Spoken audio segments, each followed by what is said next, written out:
ஆமாம் நான் தான் மன்னிப்பு கேளுங்க அப்படிங்கிறாரு.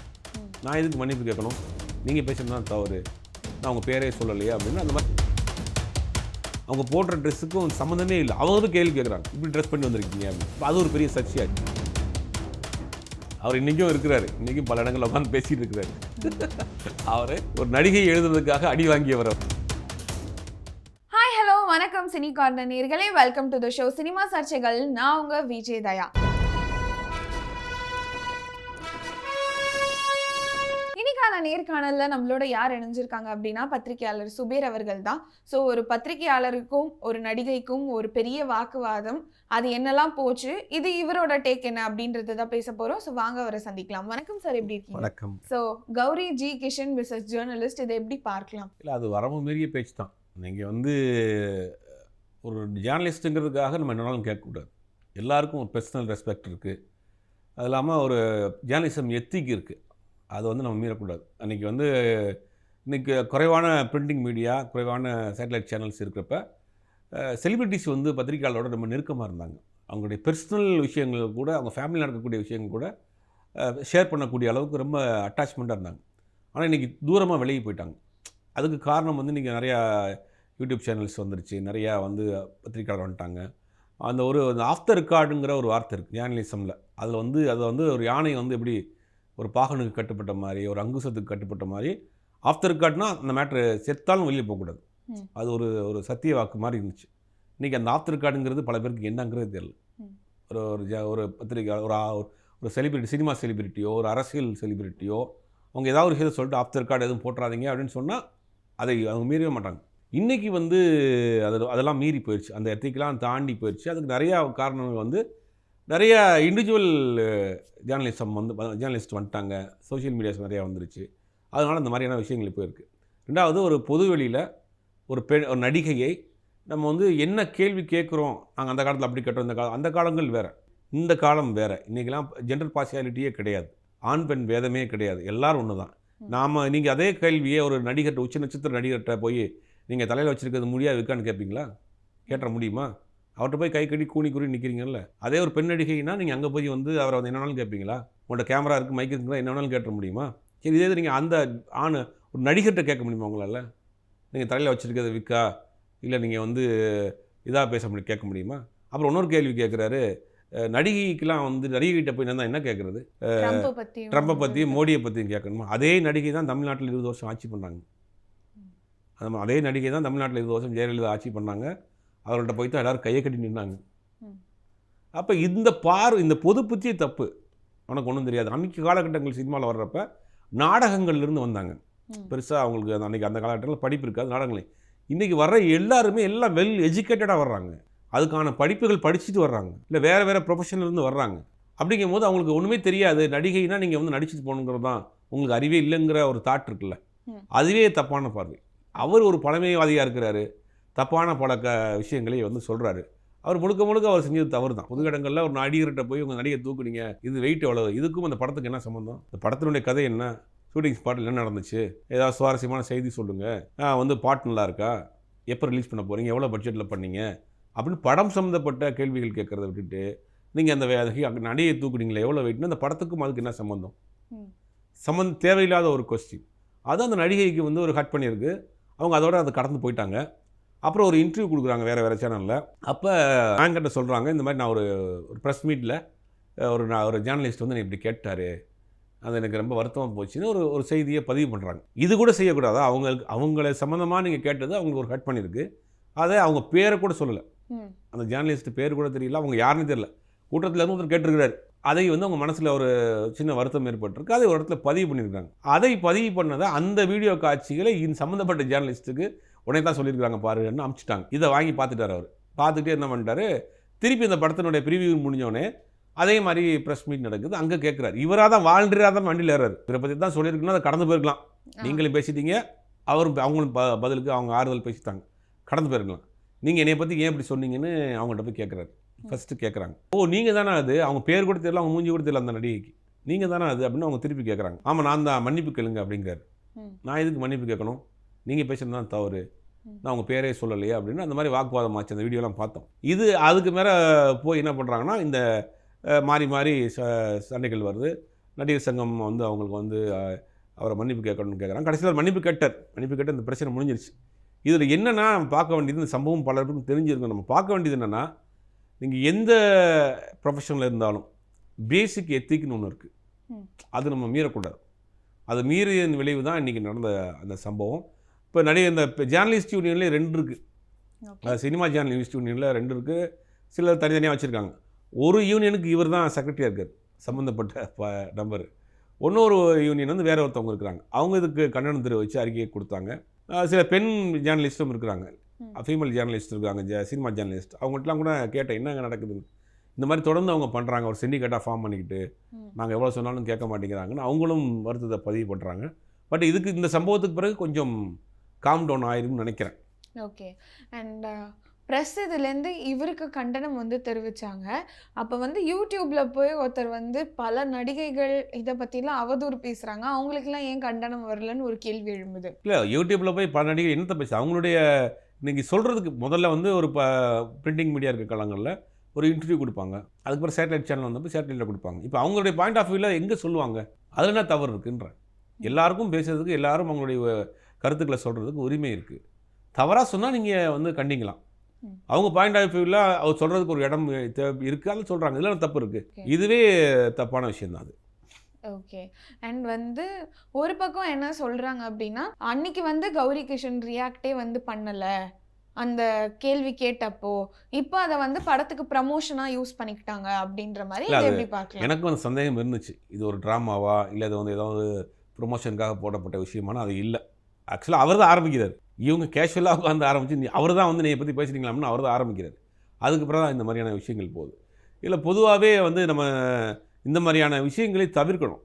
அதாவது யாராக இருந்தாலும் என்ன இருந்தாலும் நம்ம வந்து என்ன கேள்வி கேட்குறோம் அப்படிங்கிறது. அஜித்தெலாம் இருக்காருன்னா பத்திரிகையாளரோடு அவ்வளோ நெருக்கமாக அஜித் இருந்தார். அவரே ஒரு மூத்த பத்திரிகையாளருக்கு வந்து ஹார்ட் ஆப்ரேஷனுக்கு இவரே நேரடியாக கூட்டு போனார். காரில் கூட்டு போய் இவரே பண்ணார். பல பேருக்கு உதவி பண்ணியிருக்காரு.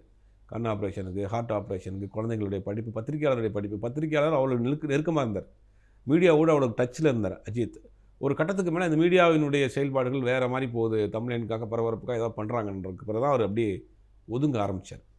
அது வந்து இன்றைக்கி வந்து அது வந்து வேறு மாதிரி போயிட்டுருக்கு. இதை இந்த சம்பவத்துக்கு பிறகு ஒரு கட்டுப்பாட்டுக்குள்ளே கொண்டு வந்துடுவாங்கன்னு நினைக்கிறேன். Okay sir. ஸோ இப்போது கௌரி கிஷனோட இஷ்யூ அப்போது ஒரு விஷயம் எழும்புது. அந்த காலத்தில் குஷ்பு, மீனாவெல்லாம் கேட்காத கேள்வியா, அவங்களுக்கு டேக் இட் ஈஸி பாலிசி இருந்தது, ஏன் உங்ககிட்ட இல்லைன்ற மாதிரி. இல்லை, அன்னைக்கு வந்து மீடியாக்கள் வந்து மீடியாக்கள் பெருசாக இல்லை. பிரிண்டிங் மீடியா மட்டும்தான் இருந்துச்சு. 10 மேகசைன்ஸ் இருக்கும், அதுக்குள்ளே தான் பண்ண முடியும். இன்றைக்கி வந்து சோஷியல் மீடியா ஓப்பன் ஆயிடுச்சு. அன்னைக்கு கேட்டாங்கன்னா அவங்க பொறுமையாக பொறுத்துருந்துருக்கலாம். இன்றைக்கி அவங்க எப்படி எதுக்கு பொறுத்துட்டு இருக்கணும்? அன்னைக்கு அந்த அவங்களுடைய கோபத்தை காட்டுறதுக்கு வேறு ஒரு ஸ்பேஸ் இல்லாமல் இருந்திருக்கலாம். அவங்க வருத்தத்தை சொல்கிறதுக்கு ஒரு தளம் இல்லாமல் இருந்திருக்கலாம். இன்றைக்கி இருக்கே, அவங்க அதை சகிச்சுக்கிட்டு இருந்திருக்கலாம், பொறுத்துக்கிட்டு இருந்திருக்கலாம், கோபத்தை அடக்கிட்டு இருந்திருக்கலாம். இன்றைக்கி அவங்க ஏன் அன்றைக்கி இருந்த மாதிரி அன்றைக்கி வந்து உடன்கட்டை ஏறினாங்க, கணவன் இறந்து போனால். இன்றைக்கி அதே மாதிரி இருக்க முடியுமா? காலங்கள் மாறிடுது. இன்றைக்கி எல்லாருக்கும் ஒரு ஃப்ரீடம் ஆஃப் ஸ்பீச் இருக்குது, ஈக்குவலாக எல்லோரும் இருக்கிறோம். அப்படிங்கும் போது அன்றைக்கி சொன்னாங்க, இன்றைக்கி பண்ண முடியுமா அது மாதிரி?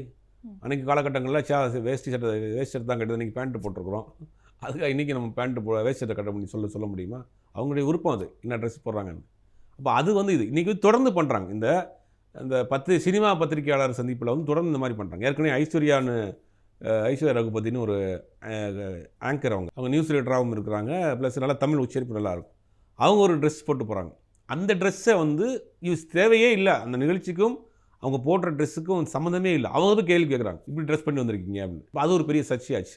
அப்புறம் கொஞ்ச நாளில் அவங்க அப்படியே ஓர கட்டிட்டாங்க. இப்போ அந்த நிகழ்ச்சிக்கு பெருசாக வரதில்லை. இதெல்லாம் வந்து தொடர்ந்து பண்ணிகிட்டு இருக்காங்க. ஏதோ 2 குரூப்பாக இருக்கிறாங்க, அந்த குரூப்புக்குள்ளே மாறி பண்ணிகிட்டு இருக்காங்க. இந்த சம்பவத்துக்கு பிறகு நிறைய கண்டனங்கள் சினிமாக்குள்ளே இருந்தும் சரி, நடிகர்கள் சரி, சினிமா யூனியன்லேருந்து, நடிகர் சங்கம், பத்திரிகையாளர் சங்கத்துலேருந்து நிறைய கண்டனங்கள் வந்த பிறகு நான் அந்த அர்த்தத்தில் கேட்கல அப்படின்ற மனம் வருதுன்னு தான் மன்னிச்சுக்கோங்கன்னு அந்த பிரச்சனையை முடிச்சுட்டாங்க. ஆனால் என்னென்னா இதுலேருந்து நம்ம என்ன கற்றுக்கிற வேண்டியதுன்னா, இனிமேல் இந்த மாதிரியான விஷயங்கள் தொடரக்கூடாது. ஓகே. அது ப்ரெஸ் மீட்டில் சில ஜேர்னலிஸ்ட்லாம் வந்து எவ்வளோ லூஸ் டாக்ஸ் விடுறாங்கன்ற ஒரு விஷயம் பரபரப்பாக போயிட்டுருக்கு. இவரை பற்றி வரும்போது இவர் உண்மையாலுமே வந்து ஜேர்னலிஸ்டா, எந்த பத்திரிகையில் இவர் வேலை பார்த்தாரு என்னன்ற மாதிரிலாம் வந்து கேள்வி எழும்பிட்டே இருக்குது. அப்படி பார்த்தா இன்றைக்கி இருக்கிற மீடியா கல்ச்சர் அண்ட் கொஷின் கல்ச்சரை நீங்கள் எப்படி சொல்வீங்க? இல்லை, இதில் என்னென்னா நிறையா பேர் வந்து இவர் யூடியூபர்னு பண்ணிட்டாங்க. இவர் ஒரு யூடியூபர்னு.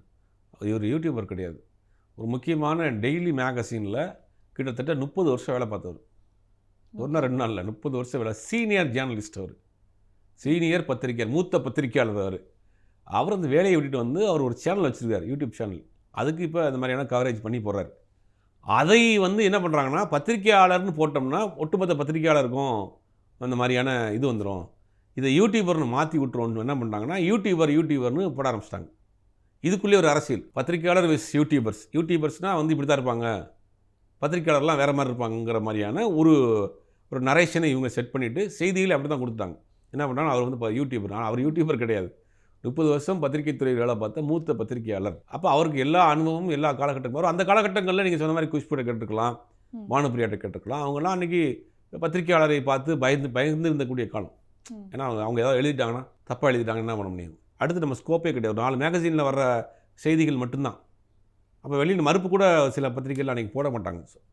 அதனால அன்றைக்கி அவங்க அதெல்லாம் வந்து கொஞ்சம் பயந்துக்கிட்டு இருந்திருக்கலாம், ஒருவேளை சொல்ல வேணாம்னு இருந்திருக்கலாம். இன்றைக்கி தான் எல்லா ஸ்பேஸ் இருந்துச்சு. அன்றைக்கி வந்து ஓப்பனாக பேச ஆரம்பிச்சிருக்காங்க. முதல்ல அவர் வந்து யூடியூபர் கிடையாது, அவர் மூத்த பத்திரிகையாளர். இப்போ யூடியூபராக இருக்கார், சமீப காலமாக யூடியூபராக இருக்கிற அவ்வளோதான். அண்ட் வந்து நம்ம இண்டஸ்ட்ரி பார்த்தீங்கன்னா நிறைய சப்பி ஹீரோயின்ஸை வந்து பார்த்துருக்காங்க. உதாரணத்துக்கு குஷ்புலேருந்து, மீனாலேருந்து, அம்பிகாலேருந்து எல்லாமே. ஸோ அவங்க எல்லாமே இந்த மாதிரி body shaming questions from journalist face பண்ணியிருக்காங்களா, லைக் இந்த மாதிரி இருந்திருக்கு, நிறையா இருந்திருக்கு. அவங்க டேக் இட் ஈஸியாக எடுத்துகிட்டு போயிருக்கிறாங்க. சில பேர் திருப்பி ரியாக்ட் பண்ணியிருக்கிறாங்க. இவங்க ஆள் பார்த்து தான் கேட்பாங்க.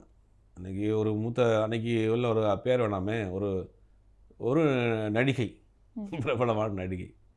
அந்த நடிகை ஒரு உச்சபட்ச பதவியில் இருக்கிற ஒரு நடிகரோட அவங்களுக்கு தொடர்பு இருக்காங்க. இவர் இந்த நடிகையை பற்றி தப்பாக எழுதிட்டார். தப்பாக எழுதினோடனே நேராக பார்த்து அந்த ஆளை கூப்பிட்டு சும்மா கும்மாங்கத்து குத்திட்டார். அவர் இன்றைக்கும் இருக்கிறார், இன்றைக்கும் பல இடங்களில் உட்காந்து பேசிகிட்டு இருக்கிறார். அவர் ஒரு நடிகை எழுதுறதுக்காக அடி வாங்கியவர் அவர், அது ஒரு காரணம். அப்புறம் இன்னொரு பத்திரிகையாளர் ரஜினிகாந்தை பற்றி தப்பாக எழுதிட்டார். ரஜினிகாந்துக்கு ரொம்ப ஒரு அப்செட் ஆகிப்போச்சு. அப்போ அவர் காரில் வர்றார், ரஜினிகாந்த் வந்து காரில் வர்றாரு. இவரை பார்த்துட்டார். இவரை இந்த மாதிரி ரோட்டில் ஏதோ மியூசிக் அகாடமி பக்கத்தில் நினைக்கிறேன், சைடில் போயிட்டு இருக்க பார்த்தோன்னே காரை ஏற்றி விரட்டி, இவர் ஓடுறாரு, பின்னாடி காரில் விரட்டி போகிறார் இவரை பார்த்து. அதெல்லாம் நடந்திருக்கு, இந்த மாதிரியான சம்பவம் நடந்திருக்கு. அதுக்கு பிறகு அவங்க சமாதானம் ஆயிடுவாங்க, அதுக்கு பிறகு காம்ப்ரமைஸ் பண்ணி பேசி வச்சுருவாங்க. அது நடக்கும், நிறைய நடக்கும்.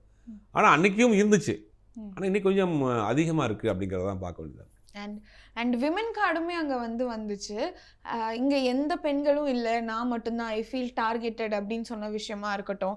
ஏன் ஒரு படத்தோட கதாநாயகிக்கு இயக்குனர் மற்றும் கதாநாயகர் வந்து ஒரு ஸ்டாண்ட் எடுக்கலை அப்படின்ற ஒரு விஷயமா இருக்கட்டும், இதுக்கு உங்களோட பதில்? இல்லை, அதான் நடிகர் சங்கத்துலேருந்து இது கொடுத்துட்டாங்களே. பட் அந்த இன்சிடென்ட் நடக்கிறப்போ நான் சொல்கிறேன், இல்லை அது என்ன நடந்துச்சுன்னா, அது பிரசாத் லேபில் நடந்த இன்சிடென்ட்டு. லேபுக்குள்ளே ஆட்டோகிராஃப் படத்தோட ரீரிலீஸ் ஃபங்க்ஷன் நடக்குது. அது ஒரு ஈவெண்ட்டு. இந்த படம் வந்து இது வந்து ஒரு புது படம்னால அது நிறையா செலிப்ரிட்டிஸ் வர்றாங்கனால பெரும்பாலான ஆட்கள் அங்கே போயிட்டாங்க. இங்கே இருந்தது பார்த்திங்கன்னா ஒரு 4-5 பேர் தான் இருந்திருக்காங்க. இப்போ நிறையா ஃபீமேல் ஜேர்னலிஸ்ட்டாக இருக்காங்க இல்லையா, அவங்க எல்லாமே அங்கே இருந்துருக்காங்க. ஒருவேளை அவங்க இருந்தால் கூட அதை வந்து அந்த இவ்வளோ தூரம் வளர விடாமல் இந்த பிரச்சனையை காம்ப்ரமைஸ் பண்ணியிருப்பாங்க. ஓகே. அண்ட் கதாநாயகரும் இயக்குனரும் அவங்களுக்காக ஸ்டாண்ட் எடுக்காமல் இருந்தது இல்லை, அது தப்பு தான். அதை வந்து நீங்கள் அவங்க கூடயே உட்காந்துருக்குறாங்க, குறைந்தபட்சம் அந்த வார்த்தையை வளர்க்காமல் இருக்கிறதையாவது அவங்க வந்து இன்ட்ராக்ட் பண்ணி அதை ஸ்டாப் பண்ணியிருக்கணும். பட் அவங்க வந்து அதை என்ன ரியாக்ட் பண்ணுறதுன்னு தெரியாமல், அவங்க இந்த பக்கம் பேசுகிறதா அந்த பக்கம் பேசுகிறதான்னு தெரியாமல் ஒரு குழந்தை போய் தான் இருந்தாங்க. பட் அவங்க அந்த நேரத்தில் அவங்க ஏதாவது இந்த பிரச்சனையை சால்வ் பண்ணுறதுக்காக அவங்க பேசியிருக்கணும். அவங்களுக்கு என்ன புதுசாக வந்திருக்க ஆட்கள்னு நினைக்கிறேன். பட் அவங்களுக்கு என்ன அதை ரியாக்ட் பண்ணுறதுன்னு தெரியல. ஓகே. ஸோ இதுக்கு மேலேயாந்து ஒரு அவேர்னஸாக எடுத்து எல்லா ஜேர்னலிஸ்ட்டும் வந்து அந்த பார்டர் லைன் கொஸ்டின். இல்லை, எல்லாருமே எல்லாரையும் நீங்கள் அப்படி சொல்ல முடியாது. அதில் ரொம்ப டீசெண்டான ஆட்கள் நிறையா வந்து இதெல்லாம் ஒரு எத்திக்கோடு இருக்கிற ஆட்கள் நிறையா இருக்காங்க. எல்லாரையுமே நீங்கள் ஒரு சிலர் அந்த மாதிரியான தவறுகள் செஞ்சாங்கன்னா ஒட்டுமொத்தமாக அப்படி சொல்ல முடியாது. இன்றைக்கும் நிறையா பேர் ரொம்ப எத்திக்கோடு இருக்கக்கூடிய ஆட்கள்லாம் இருக்கிறாங்க, இதுதான் செய்கிறாங்க. ஓகே. ஸோ எப்பவுமே ஒரு ப்ரெஸ் மீட்டோ ஒரு ஈவெண்ட்டோ இது மாதிரியான சர்ச்சைகள் வந்து வைரல் ஆகிட்டே இருக்குது. இது எப்போ தான் முடியும் அப்படின்றது வந்து தெரில. இந்த இஷ்யூ பற்றி பல பேர் பேசவே இல்லை. ஆக்சுவலாக நீங்கள் பேசினதுக்கும் நேரத்துக்கும் ரொம்ப நன்றி. மீண்டும் இன்னொரு சினிமா சர்ச்சைகள் எபிசோடில் உங்களை வந்து சந்திக்கும் வரை this is Vijay Daya signing off.